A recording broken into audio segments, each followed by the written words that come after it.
Welcome to Mindful Moments. Nourish your mind on the go.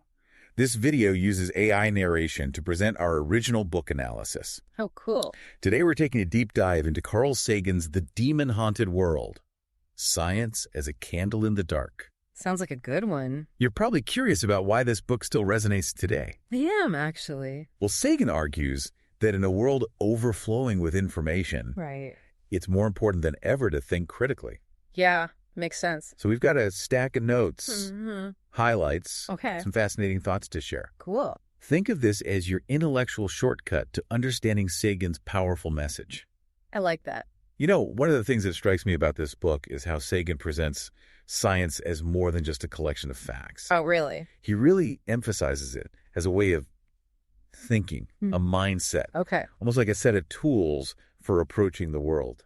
Interesting. So it's not just about memorizing the periodic table. It's about how we evaluate information, how we discern truth from falsehood. That's where the candle in the dark idea comes in, right? Exactly. Sagan argues that science, Okay. with its emphasis on evidence, Yeah. logic, and skepticism, illuminates the world and helps us navigate through all the noise and misinformation. That's so important these days. He even uses personal stories to illustrate this point, Oh, like what? like his own childhood fascination with science sparked by a visit to the 1939 New York World's Fair.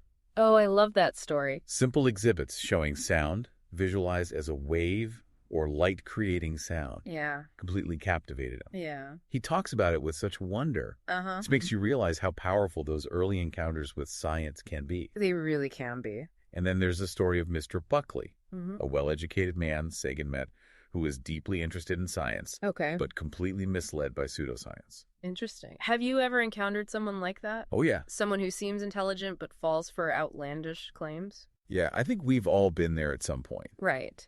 Maybe not with UFOs or psychic powers, but with believing something, because it sounds appealing or confirms our existing biases. Yeah, for sure. That's where Sagan's baloney detection kit comes in handy. Oh, absolutely. That's one of the most valuable parts of the book. Definitely. He gives us a set of tools, a framework for critical thinking, Right. to help us avoid being fooled by seemingly convincing arguments. So what's in this baloney detection kit? Well, he talks about common fallacies like observational selection, which is kind of like when you buy a new car and suddenly you see the same car everywhere. Oh, yeah. You're not noticing more of them. Right. You're just more attuned to them because they're on your mind. Uh-huh. It's how our brains work. Right. But it can lead to faulty conclusions. Makes sense. And he also talks about statistics of small numbers. Yeah. Like drawing huge conclusions from tiny sample size. Exactly. He uses the example of people winning the lottery twice. Yeah. To illustrate how statistically improbable events can happen and how we shouldn't overgeneralize from these rare occurrences.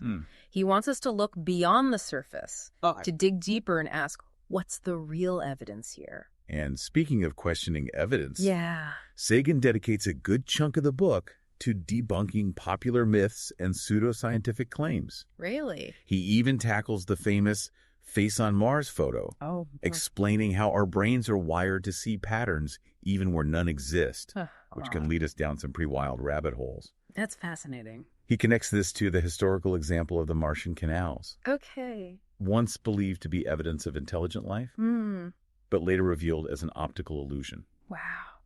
It's fascinating how even accomplished scientists can fall prey to these perceptual errors, Right. highlighting the importance of rigorous testing and skepticism, even in scientific circles. And this applies to all sorts of extraordinary claims, right? Oh, yeah, like what? Like UFO sightings and alien abduction stories, where Sagan emphasizes the lack of conclusive evidence and urges us to be wary of sensationalism over scientific rigor. Made sense. It's not that he's dismissing these possibilities entirely, Right. but he's saying, let's demand evidence, not just exciting anecdotes. I like that. Right. And he even delves into the world of hallucinations and dreams, arguing that they play a role in shaping beliefs. He tells this intriguing story about a man who vividly saw different figures climbing his stairs, Whoa. highlighting how our minds can conjure up incredibly realistic experiences. That's interesting. It really makes you think about the nature of reality Yeah. and how we differentiate between what's real and what's imagined. That's a tough one. Okay, so our brains are amazing, Uh-huh. but they can also be easily tricked. For sure. What else did Sagan have to say about this tendency to be deceived? One of the most thought-provoking concepts he introduces is the dragon in my garage. Okay. He asks us to imagine he has an invisible, intangible dragon living in his garage. No test can prove or disprove its existence. Wow. He challenges us to ask, if there's no way to disprove something, how can we know if it's real? That really is a mind bender. Right. It forces us to think about the limits of our knowledge and how we distinguish between what's worth believing in and what's just fantasy. It's a good point. It's about demanding evidence, asking the right questions, and recognizing that even deeply held beliefs can be wrong. It's hard to do, but important. So how does this all connect to the bigger picture of science's role in society? Does Sagan offer any historical examples? He shares a chilling story about Trofim Lysenko, whose pseudoscientific ideas about agriculture were embraced by Stalin in the Soviet Union, leading to the persecution of real scientists and devastating famines. Oh, no. This tragic episode demonstrates the very real consequences when ideology trumps scientific evidence. So science isn't just some abstract pursuit in a lab. Right. It has real-world implications that can impact entire nations. Yeah. It's not just about knowing facts. It's about understanding how to think critically and apply evidence-based reasoning to the challenges we face. I agree. Speaking of challenges, what did Sagan have to say about the media's role in all this? Oh, yeah. He was pretty outspoken, wasn't he? He was deeply concerned about the media's tendency to sensationalize and prioritize entertainment over accuracy, especially when it came to science. He even shared an anecdote about his time as a consultant for the 1964 World's Fair. Interesting. Expressing disappointment that corporate interests often overshadowed genuine scientific exhibits. It's like he was saying, the media has a responsibility to inform the public and promote scientific literacy, not just chase headlines. And in today's world, with the rise of social media and the constant bombardment of information, that message feels even more urgent. I agree. But amidst all the warnings about pseudoscience and the dangers of scientific illiteracy, did Sagan offer any glimmer of hope? Absolutely. Okay. He concludes with a profoundly optimistic message, reaffirming his belief in the power of science to solve problems and improve our lives. That's good to hear. While acknowledging the challenges, he encourages us to embrace science as a candle in the dark. A tool for understanding the world and shaping a brighter future. So what does all this mean for us? How do we take Sagan's message and apply it to our own lives? Well, he seems to be saying that the demon-haunted world isn't just a book. It's a call to action. In a world overflowing with misinformation, we all need to be better critical thinkers. That's for sure. We need to question our assumptions, demand evidence, and embrace science as a powerful tool for navigating the complexities of our world. Beautifully put.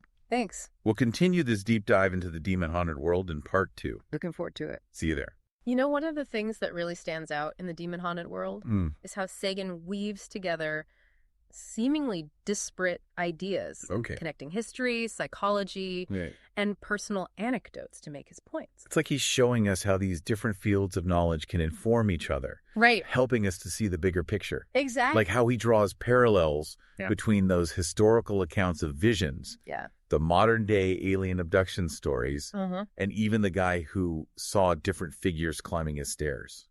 It's fascinating how he uses these examples to illustrate the power of suggestion and how our minds can be tricked into believing things that aren't real. He even talks about how hypnosis can create false memories. Oh, wow. And how even under hypnosis, people's recollections can be influenced by the hypnotist's own beliefs. Really? It raises some pretty profound questions about the nature of memory and perception. So if we can't always trust our own memories or perceptions, what are we supposed to rely on? That's a good question. How do we ground ourselves in reality? That's where Sagan's emphasis on critical thinking comes in. He argues that we need to be skeptical, to demand evidence, and not be swayed by emotional appeals or arguments from authority. Remember that quote? Which one? Mistrust arguments from authority. Oh, yeah. He reminds us that even scientists, despite their expertise, are susceptible to biases and can be wrong. It's a call for humility. Right. Recognizing that everyone can make mistakes. It's about recognizing that science is a process. Okay. A constant cycle of testing and refining our understanding of the world. Wow. We may never have all the answers. Right. But we can continually strive to get closer to the truth.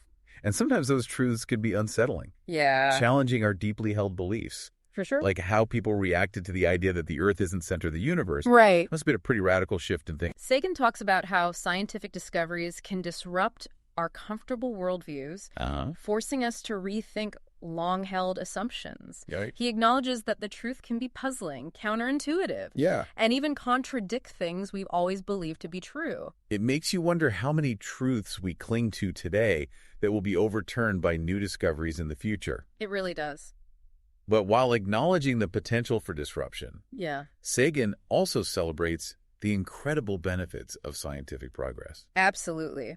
He emphasizes how advances in medicine and agriculture have saved countless lives and how technology has transformed our world for the better. For sure. He sees science as a powerful force for good. Right. A way to improve our lives and solve some of the biggest challenges facing humanity. But he's not naive about the potential downsides either? No, definitely not. Like the fact that science has given us the power to destroy ourselves. Right. Which raises some serious ethical questions. You're right. He grapples with the issue of moral responsibility. Arguing that scientists have an ethical obligation to consider the potential consequences of their work. Yeah. And he calls for open and vigorous debate about how we use the immense power that science has unleashed. It's not enough to simply celebrate scientific achievements. Right. We need to grapple with the ethical dilemmas that come with them. Exactly. And in that sense, scientific literacy becomes even more crucial. He's critical of how science is often taught. Really? Lamenting that it's frequently presented as a dry collection of facts to be memorized, rather than an exciting process of discovery. That's too bad. It's like we've sucked the wondering curiosity out of it. Yeah, I agree. Which is ironic considering Sagan's own gift for making science accessible and inspiring. His book Cosmos and the accompanying TV series are perfect examples of how to communicate complex ideas in a way that engages and excites the public. He believed that science should belong to everyone. Right. Not just a select few. And to cultivate that sense of wonder. He emphasizes the importance of nurturing a love of learning from an early age. Okay. He shares an anecdote about teaching kindergartners versus high school seniors. Interesting. What happened? The little kids were bursting with questions, Wow. eager to explore and discover. That's great. While the older students were more concerned with regurgitating memorized facts. It's heartbreaking to think about how our education system often stifles that natural curiosity. Yeah. What does Sagan suggest we do to rekindle that spark? He advocates for a more engaging approach to teaching science, one that encourages questions, critical thinking, and a sense of wonder. I like that. He even highlights a real-world example. Well, like what? The Science Center in Ithaca, New York, where kids can explore science through hands-on exhibits. Cool. It's a model for how we can make science fun and accessible for everyone. So it's about creating spaces where learning is an adventure. Right. Not a chore. Exactly. And it goes beyond just classrooms. Oh, right? for sure. Sagan emphasizes the importance of lifelong learning, of staying curious and engaged with the world around us. He seems to be saying that we should never stop asking questions, never lose that childlike sense of wonder. Yeah. And the demon-haunted world is a testament to that spirit of inquiry. Okay. A guide to navigating the complexities of a world where truth and falsehood are often intertwined. And speaking of navigating complexities, Yeah. Sagan doesn't shy away from addressing the challenges we face as a society. Like what? He talks about poverty, inequality, Right. and the need for social justice. He connects these issues to scientific literacy, arguing that a better understanding of science can empower individuals and communities to create positive change. He even shares the story of Frederick Douglass, Oh, wow. the enslaved child who taught himself to read and went on to become a leading abolitionist. It's a powerful example of how knowledge can be a tool for liberation, for breaking down barriers and creating a more just and equitable society. And Sagan seems to be saying that scientific literacy is just as essential as reading and writing in today's world. He argues that a lack of scientific understanding leaves people vulnerable to manipulation and exploitation, making it more difficult to participate in informed decision-making. Makes sense. He emphasizes that investing in education, especially early childhood education, is crucial for creating a more informed and empowered citizenry. So it's not just about individual benefits. Right. It's about building a stronger, more resilient society. Exactly. And that requires a commitment to fostering scientific literacy across all segments of the population. I agree. What about Sagan's own hopes for the future? Did he offer any guidance for how we can create that brighter future he envisioned? Well, he reminds us that the next generation of scientists, the ones who will solve the challenges of tomorrow, are sitting in classrooms right now full of questions and eager to explore the world. He urges us to nurture their curiosity, to provide them with the tools and resources they need to thrive, and to inspire them to use their knowledge for the betterment of humanity. It's a powerful message of hope and a reminder that despite the demon-haunted world we live in, with its misinformation and anti-science rhetoric, there's still reason for optimism. He believed in the power of reason, the spirit of inquiry, and ultimately in the human capacity for progress. It's inspiring to think about the potential we have to shape a better future, armed with knowledge, critical thinking, and a commitment to using science for good. Yeah, I agree. So we're back with our deep dive into the demon-haunted world. Back at it. It's incredible how Sagan manages to connect these seemingly big, abstract ideas about science and critical thinking to real-world issues like poverty, education, and social justice. He's really good at making those connections. It's like he's saying that understanding science isn't just about knowing facts. It's about having the tools to navigate a complex world and to make informed decisions that impact our lives and our communities. It's about applying that knowledge. And he's not shy about pointing out the dangers of scientific illiteracy. No, he's not. Arguing that it leaves people vulnerable to manipulation and exploitation. For sure.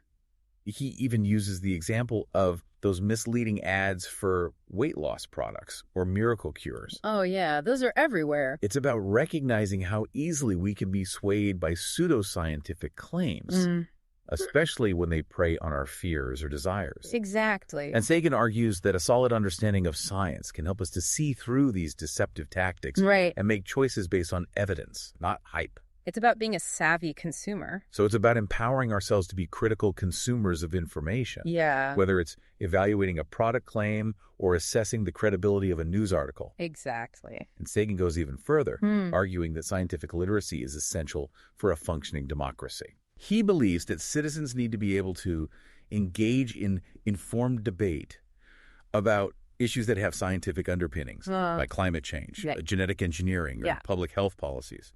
He's concerned that if we lack the basic understanding of scientific principles, we're more likely to be swayed by misinformation or emotional appeals, which can lead to poor decision-making at both individual and societal levels. So he's saying that scientific literacy is not just a personal benefit, it's a civic duty. He sees it as essential for creating a more informed, engaged, and resilient society. And he believes that education, especially early childhood education, plays a crucial role in fostering that scientific literacy. He even cites research showing how programs like Head Start can have a lasting impact on a child's cognitive development and future success. So it's not just about giving kids a leg up academically. It's about investing in the future of our society as a whole. And Sagan argues that these investments are not just about funding, but about creating a culture that values science, that encourages curiosity and exploration, and that makes learning accessible to everyone. He even shares this inspiring example of the Science Center in Ithaca, New York. Oh, yeah, I've heard of that. Where kids can engage with science through hands-on exhibits. That's so cool. Demonstrating how we can make learning fun and exciting. It's about making science come alive. It's like he's saying that science shouldn't be confined to classrooms or labs. It should be woven into the fabric of our lives, sparking that sense of wonder and discovery from an early age. That's how you create lifelong learners. And that brings us back to Sagan's core message.